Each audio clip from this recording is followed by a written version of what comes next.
नमस्कार दोस्तों, सभी का स्वागत है इस वीडियो में। तो आज की इस वीडियो में अपने जो आरटी एक्ट 2009 है उसकी धाराएं अपने ट्रिक के माध्यम से याद करेंगे। तो ये पार्ट फर्स्ट है और पार्ट सेकंड आएगा, उसके अंदर अपने कंप्लीट धाराएं ट्रिक के माध्यम से याद कर लेंगे। तो इस वीडियो में अपने 20 धाराएं हैं वो ट्रिक के माध्यम से याद करेंगे। तो देरी ना करते हुए वीडियो को शुरू करते हैं। तो सबसे पहले दोस्तों अपने बेसिक बातें हैं उसको अपने देख लेते हैं। यहाँ से एग्जाम के अंदर कई बार क्वेश्चन पूछा जाता है। तो सबसे पहले बात करते हैं कि आरटी एक्ट जो अधिकार बिल है 2009 और राज्यसभा में कब पेश हुआ था। तो राज्यसभा में पेश हुआ था 20 जुलाई 2009 को, वहाँ से पारित हो गया था। उसके बाद लोकसभा से पारित हुआ था 4 अगस्त 2009 को, 4 अगस्त 2009 को, और राष्ट्रपति ने मंजूरी दी थी 26 अगस्त 2009 को, और लागू हुआ था 1 अप्रैल 2010 को। 1 अप्रैल 2010 को पूरे भारत में लागू हो गया था, जम्मू एंड कश्मीर को छोड़कर। और जम्मू और कश्मीर में कब लागू हुआ था, वहाँ पे लागू हुआ था धारा 370 हटने के बाद लागू हुआ था। ठीक, तो इतनी बात आपको याद रखनी है। तो दोस्तों ये याद रखना, राज्यसभा में 20 जुलाई, लोकसभा में 4 अगस्त और राष्ट्रपति के हस्ताक्षर हुए थे 26 अगस्त को। तो 20, 4, 26 याद रखना। 20, 4, 26, 20 और प्लस 4 कितने होते हैं? 24 होते हैं, लेकिन अपने याद रखना 26, 20, 4, 26। ठीक, और अब बात करते हैं इसमें संरचना क्या है आरटी एक्ट की। तो इसके अंदर कुल 7 अध्याय हैं, 38 धाराएं हैं और अनुसूची 1 है। सबसे छोटा अध्याय कौन सा है? तो प्रथम अध्याय है, सबसे छोटा है, धारा 1 व 2 है। ठीक, और सबसे बड़ा अध्याय है चौथा, इसमें धाराएं 12 से लेकर 28 तक इसके अंदर धाराएं। वैसे 39 धाराएं इसके अंदर, लेकिन अपने को 38 ही याद करनी है। 38 इंपॉर्टेंट, और 38 के अंदर भी आपको मैं बता देता हूँ 12 से 15 धाराएं जो मोस्ट इंपॉर्टेंट एग्जाम के अंदर पूछी जाती है वो आपको मैं बता दूंगा कि कौन कौन सी है, वो आपको याद करनी है। ठीक, और यह वीडियो रीट और फर्स्ट ग्रेड एग्जाम के लिए महत्वपूर्ण है, तो वीडियो को आराम से देखना। इस वीडियो में ओनली अपने जो धाराएं हैं उनको ट्रिक के माध्यम से याद करेंगे। दोस्तों सबसे पहली धारा है, इसके अंदर क्या है? इसके अंदर नाम विस्तार का उल्लेख, यानी उसके सबसे पहले उनका नाम और परिचय का उल्लेख है। और धारा 2 के अंदर क्या है? परिभाषा है। और धारा 3 के अंदर क्या है? निःशुल्क अनिवार्य बाल शिक्षा का अधिकार है। और धारा 4 के अंदर बालकों से संबंधित विशेष उपबंध है। तो इनको अपने ट्रिक के माध्यम से याद करते हैं। तो दोस्तों धारा 1 और 2 के अंदर कोई दिक्कत वाली बात नहीं, ये आपको याद हो जाएगी, इनकी कोई ट्रिक नहीं है, क्योंकि धारा 1 के अंदर नाम है, यानी सबसे पहले इनका परिचय है। ठीक, नाम विस्तार का उल्लेख है। और धारा 2 के अंदर क्या परिभाषा दी हुई? परिभाषा किसकी दी हुई है? असुविधाग्रस्त बालक और दुर्बल वर्ग के लिए इनके बारे में विशेष उपबंध किए हुए हैं। तो एक धारा 1 और धारा 2 याद हो जाएगी। यहाँ से एग्जाम के अंदर क्वेश्चन बहुत कम पूछे जाते हैं, लेकिन आपको याद रखना धारा 1 के अंदर नाम है, 2 के अंदर परिभाषा है। ठीक, अब धारा 3 की बात करते हैं। धारा 3 में क्या? निःशुल्क और अनिवार्य बाल शिक्षा का अधिकार है। तो इसको कैसे याद करो? इसको ऐसे याद कर लेना, यानी धारा 3 में क्या दोस्तों? निःशुल्क यानी फ्री एजुकेशन है, फ्री एजुकेशन का अधिकार है। तो आपने कहीं पे शॉप पे जाते हो तो वहाँ पे आप देखते हो 3 के साथ 1 फ्री, 3 के साथ 2 फ्री, 3 के साथ 4 फ्री, ऐसे आपने ऐड देखी होगी। इसमें याद रखना 3 में क्या है? फ्री है। 3 में क्या? निःशुल्क अनिवार्य बाल शिक्षा का अधिकार। ठीक दोस्तों, 3 में कोई दिक्कत वाली बात नहीं है कि 3 में याद रखना निःशुल्क यानी फ्री है। 3 के साथ 1 फ्री, 3 के साथ 2 फ्री, ऐसे याद कर लेना, याद हो जाएगा। धारा 3 में क्या है? निःशुल्क अनिवार्य बाल शिक्षा का अधिकार है धारा 3 के अंदर। 4 के अंदर क्या है? बालकों से संबंधित विशेष उपबंध। इसके अंदर दोस्तों क्या लिखा हुआ है? इसके अंदर लिखा हुआ है कि ऐसे बालक जिनको प्रवेश नहीं दिया गया है या उन्होंने अपनी शुरुआत की शिक्षा पूरी नहीं की है, तो उनके लिए विशेष उपबंध है, बालकों के लिए। तो दोस्तों इसको ऐसे याद कर लेना धारा 4 को, कि ऐसे याद करना कि 4 दिन की जिंदगी है। कितने दिन की जिंदगी है? 4 दिन की जिंदगी है। और 4 दिन की जिंदगी है तो अपने इनको क्या करना पड़ेगा? विशेष उपबंध करना पड़ेगा, याद रखना। ठीक, 4 दिन की जिंदगी है, बालकों के लिए अपने विशेष उपबंध करना पड़ेगा। फिर ये कब पढ़ेंगे? ठीक, तो याद रखना 4 दिन की जिंदगी और विशेष उपबंध। 4 से याद रखना धारा 4 और विशेष उपबंध है। धारा 4 के अंदर इसका उल्लेख है, बालकों से संबंधित विशेष उपबंध का उल्लेख है। तो मुझे लगता है धारा 1 से लेकर 4 तक कोई दिक्कत वाली बात नहीं है। वापस देखते हैं, धारा 1 में क्या है? नाम और विस्तार का उल्लेख है। 2 में परिभाषा, याद रखना 2 में परिभाषा। ठीक, असुविधाग्रस्त बालक और दुर्बल वर्ग के बारे में उल्लेख है। और धारा 3 में बताया था मैंने कि 3 के साथ 1 फ्री, तो निःशुल्क शिक्षा का अधिकार है। ठीक है, और 4 के अंदर क्या है? 4 दिन की जिंदगी है और उन बालकों के लिए विशेष उपबंध करना पड़ेगा। ठीक, नेक्स्ट बात करते हैं। अब दोस्तों धारा अपने 5 से लेकर 8 तक देखते हैं। 5 में क्या है? अन्य विद्यालय में हस्तांतरण का अधिकार। 6 में क्या है? सरकार या स्थानीय प्राधिकार का विद्यालय स्थापना करने का कर्तव्य, स्थानीय प्राधिकारी का विद्यालय स्थापना करने का कर्तव्य। 7 में क्या है, वित्तीय उपबंध है। और 8 के अंदर क्या है, सरकार के कर्तव्य है। तो दोस्तों धारा 5 को ऐसे याद करना कि धारा 5 में क्या हस्तांतरण का अधिकार है अन्य विद्यालय में। देखो ऐसे याद करो कि 5 साल में क्या होता है, 5 साल में दोस्तों सरकार चेंज हो जाती है। ठीक, 5 साल के अंदर लोकसभा के चुनाव होते हैं, विधानसभा के चुनाव होते हैं। तो 5 साल में क्या हो जाती है, सरकार का हस्तांतरण हो जाता है। ठीक, तो 5 में याद रखना क्या अन्य विद्यालय में हस्तांतरण का अधिकार है, यानी कि 5 साल में हस्तांतरण होगा, 5 साल में हस्तांतरण होगा। तो धारा 5 में क्या हस्तांतरण का अधिकार है। अब दोस्तों धारा 6 के बारे में बात करते हैं। तो 6 में क्या सरकार या स्थानीय प्राधिकारी का विद्यालय स्थापना करने का उद्देश्य कर्तव्य। ठीक, इसको देखो बिल्कुल आसान है। देखो SIS 6 ठीक 6। ठीक है दोस्तों, S से क्या बनता है, S से बनता है 6 और S से क्या बनता है, से बनता है स्थापना, विद्यालय की स्थापना। ठीक, अपने को याद करना है कैसे भी हो, अपने याद हो जाएगा। ठीक, S से बनेगा 6 और से बनेगा स्थापना। 6 स्थापना, ये देखो 6 स्थापना। 6 में क्या स्थापना, किसकी स्थापना, विद्यालय की स्थापना है। कौन करेगा, सरकार, और 2 प्राधिकारी है वो उनका कर्तव्य है किसकी स्थापना, विद्यालय की स्थापना। तो 6 स्थापना याद रखना, 6 में क्या स्थापना है, 6 में विद्यालय की स्थापना का उल्लेख है। और दोस्तों 7 में क्या है, 7 में क्या वित्तीय उपबंध है, यानी कि केंद्र सरकार और राज्य सरकार, राज्य सरकार का क्या है, वित्तीय उपबंध। इसके अंदर अनुपात क्या है दोस्तों, पहले तो अनुपात था 90-10, वर्तमान में 60-40, कितना है, 60-40 है याद रखना। पहले कितना था, 90-10 था, और वर्तमान में कितना है, वर्तमान में प्रेजेंट में कितना है, 60-40 है। तो 7-7 यानी कि 7-7 अपने क्या करेंगे, केंद्र और राज्य सरकार का वित्त अनुपात करेंगे। तो 7-7 याद रखना। 7 में वित्त है याद रखना, किसका, कौन है 7 में, केंद्र और राज्य वित्त उपबंध है।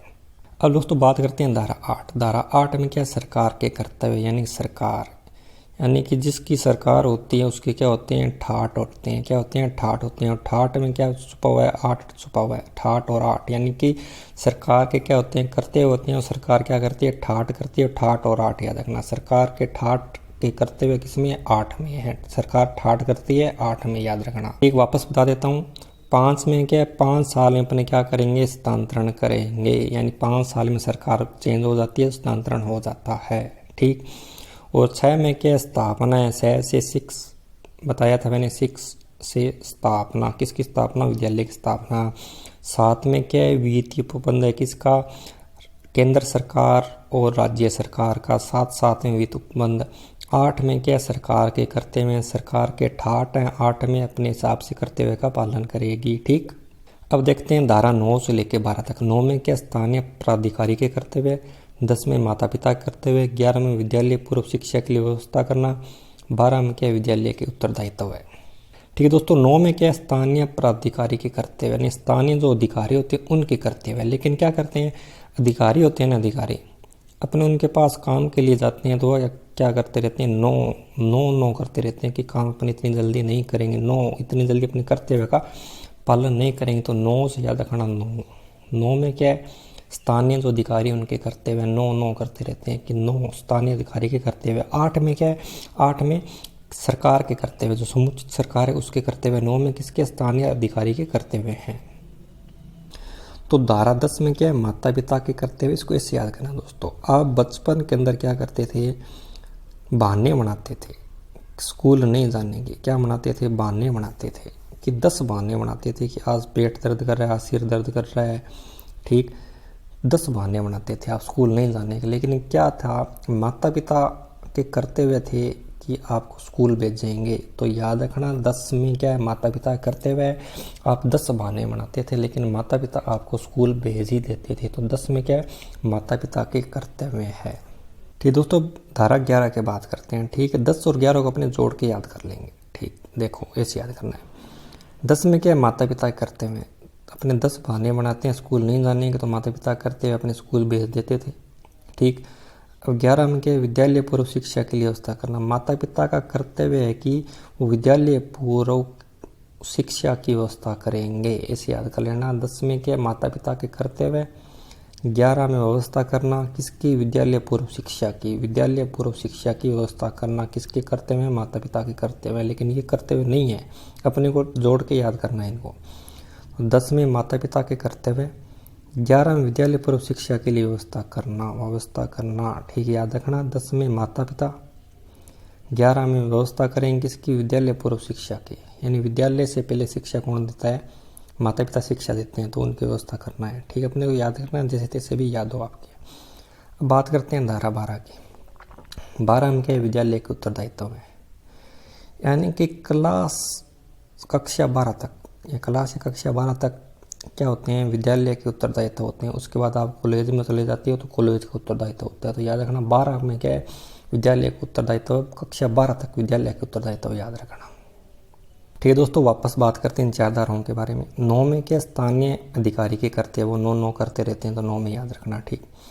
10 बहाने बनाते हैं तो अपने स्कूल नहीं जाने के, तो इसमें क्या? माता पिता के कर्तव्य हैं। और माता पिता क्या करेंगे? विद्यालय पूर्व शिक्षा की व्यवस्था करेंगे। इसका उल्लेख इसमें धारा 11 के अंदर है।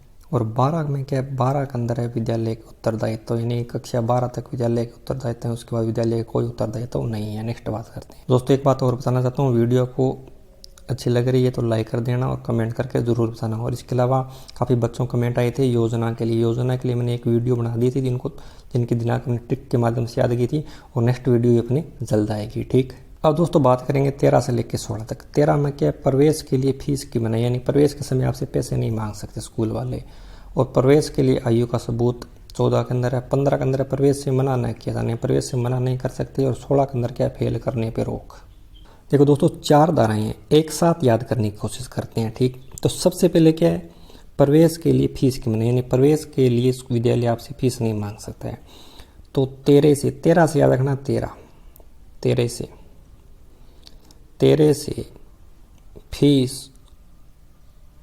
से फीस नहीं मांगेंगे, 13 से फीस नहीं मांगेंगे। 14 में क्या है? आयु का सबूत, तुमसे आयु का सबूत भी नहीं मांगेंगे, ठीक।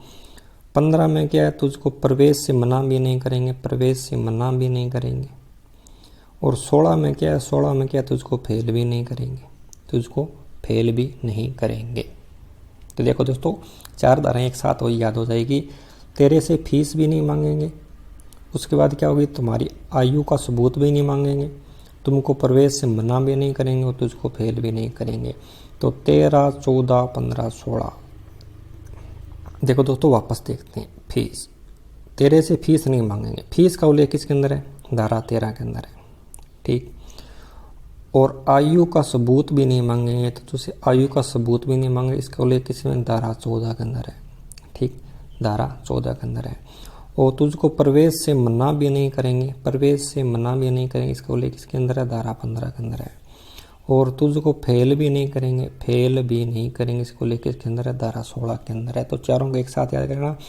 13 से फीस नहीं मांगेंगे, आयु का सबूत नहीं मांगेंगे, प्रवेश के लिए मना भी नहीं करेंगे, और तुझको फेल भी नहीं करेंगे, ठीक।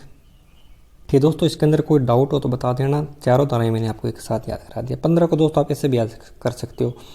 पै से क्या बनता है? 15, और पै से क्या बनना है? प्रवेश से मना नहीं करेंगे, ठीक। 16 कैसे याद कर सकते हो आप? 16 है, 16 के अंदर क्या रहा है? ले आ रहा है, और फेल में भी क्या रहा है? ले आ रहा है, ले। इस तरह जोड़ के भी आप याद कर सकते हो। तो मैंने आपको चारों तरह एक साथ याद करा दी है। एक बार और देख लेते हैं, याद हो जाएगी। 13 में क्या है? 13 से फीस नहीं मांगेंगे। फिर क्या है? 14 में क्या? आयु का सबूत भी नहीं मांगेंगे। पै से 15 और पै से प्रवेश के लिए मना भी नहीं करेंगे। 16 के अंदर क्या? फेल भी नहीं करेंगे। 6 से 16 और फेल याद रखना। 16 के अंदर क्या रहा है? ले आ रहा है, और फेल के अंदर भी क्या रहा है? ले आ रहा है। तो इस तरह जोड़ के याद कर लेना, चीज़ें याद हो जाएगी। अब दोस्तों अपने देखते हैं 17 से लेकर 20 तक धाराएं। 17 में क्या है? शारीरिक दंड और मानसिक उत्पीड़न पर हो, यानी कि विद्यालय के अंदर आप बच्चों को पीट नहीं सकते हो और उनको मानसिक उत्पीड़न भी नहीं कर सकते हो। 18 के अंदर क्या? मान्यता प्रमाण पत्र विद्यालय स्थापित करने के लिए, कोई भी आप विद्यालय स्थापित करते हो उसके लिए आपको प्रमाण पत्र चाहिए मान्यता का। 19 में क्या? विद्यालय के मानक, और 20 में क्या? अनुसूची में संशोधन। अब दोस्तों बात करते हैं धारा 17। धारा 17 में क्या? अपने कूट नहीं सकते। 17 कैसे? 17 में क्या है? खतरा नहीं होना चाहिए बच्चों पे, याद रखना। 17 में क्या है? खतरा नहीं होना चाहिए, बच्चों को पीटोगे नहीं आप, ऐसी बात लिखी हुई है धारा 17 के अंदर, याद रखना। 17 में क्या है, खतरा खतरा नहीं होना चाहिए बच्चों पर। और 18 में क्या दोस्तों, विद्यालय स्थापित करो ना, उसके लिए आपको मान्यता प्रमाण पत्र चाहिए। तो याद रखना, इसको ऐसे याद रखना कि कोई लड़के, उसका नाम क्या है, मान्यता है, क्या है, मान्यता, मान्यता, मान्यता है, ठीक। तो मान्यता है वो कितने साल की होगी, 18 साल की होगी। अब 18 साल की हो गई है तो वो अपना स्कूल स्थापित करना चाहती है। क्या स्थापित करना चाहती है, मान्यता 18 साल की होगी, स्कूल स्थापित करना चाहती है। तो याद रखना 18 के अंदर क्या, मान्यता। इतना याद रखना कि मान्यता नाम की कोई लड़की है, वो कितने साल की होगी, 18 साल की होगी, बाकी अपने आप याद हो जाएगा। मान्यता प्रमाण पत्र विद्यालय स्थापित करने के लिए। और 19 में क्या, विद्यालय के मानक, यानी विद्यालय आप स्थापित करोगे तो उसके कुछ मानक होंगे, तो उसका उल्लेख किसके अंदर है, 19 के अंदर है। तो 18 में याद रखना मान्यता, और 19 में क्या है, विद्यालय के मानक है। मान्यता, मानक, मान्यता और मानक, पहले मान्यता आएगी फिर मानक आएंगे, याद रखना। तो दोस्तों धारा 20 को इसे याद कर लेना कि कोई भी देश है ना, वो संविधान के अंदर क्या कर देता है, संशोधन कर देता है अपने चलाने के लिए। कोई भी व्यक्ति होता है, किसी देश का प्रधानमंत्री होता है या राष्ट्रपति होता है, तो वो क्या करता है, अपने चलाता है, और वो चाहता है कि मैं लंबे टाइम तक इस पद पे रहूं, तो वो क्या करता है, संविधान में संशोधन कर देता है। जैसे रूस की बात करते हैं, रूस के अंदर जो पुतिन है, उन्होंने 2035 या 36 तक संविधान में संशोधन कर दिया कि तब तक वही राष्ट्रपति रहेंगे, ठीक। तो इसको आप ऐसे याद कर कि जो 420 होता है ना, 420 होता है, वो क्या कर देता है, संशोधन कर देता है, संशोधन कर देता है। तो 420 क्या होता है, संशोधन कर देता है। तो 420 में क्या संशोधन, याद रखना, अनुसूची में संशोधन। 20 में क्या है, अनुसूची में संशोधन। वापस बता देता हूँ कैसे याद करना है। तो 420 होता है, वो संशोधन कर देता है। तो 20 से याद रखना, 420 में 20 आ रहा है तो 20 याद रखना, संशोधन, अनुसूची में संशोधन। और अनुसूची में संशोधन कौन करेगी, ये भी याद रखना, केंद्र सरकार करेगी, राज्य सरकार नहीं करेगी, केंद्र सरकार करेगी। दोस्तों वापस बता देता हूँ, 17 में क्या, 17 में क्या, खतरा खतरा नहीं होना चाहिए, बच्चों को पिटोगे नहीं आप, ठीक। 18 के अंदर क्या, मान्यता कितने साल की होगी, 18 साल की होगी, ठीक। तो विद्यालय स्थापित करने के लिए मान्यता प्रमाण पत्र चाहिए। और 18 में क्या हो गया, मान्यता, मान्यता हो गया 18 के अंदर। 19 में क्या है, विद्यालय के मानक है। विद्यालय स्थापित करने के बाद विद्यालय के आपको मानक निर्धारित करने चाहिए। और 20 में क्या, अनुसूची में संशोधन है। 420 होता है, वो क्या कर देता है, संशोधन कर देता है। तो इस प्रकार आप इनको याद रख सकते हो। तो दोस्तों एक मेरा छोटा सा प्रयास था, इस वीडियो के अंदर मैंने धारा 1 से लेकर 20 तक मैंने आपको आरटी एक्ट 2009 की धाराएं याद कराने की कोशिश की है। इसको आप 1-2 बार देखना, ठीक। और साथ में मनन करना, चीज़ें अपने आप याद होने लग जाएगी, ठीक। तो नेक्स्ट वीडियो अपनी जितनी 18 धाराएं हो रही हैं उनको अपने याद कर लेंगे। इसके अलावा जो राजस्थान की योजना को दिनांक की ट्रिक है, उसकी वीडियो भी कल तक आ जाएगी। तो वीडियो को आप कैसी लगी ज़रूर बताना कमेंट करके। तो इस वीडियो में इतना ही, मिलते हैं नेक्स्ट नई वीडियो में। Thank you for watching study ground education.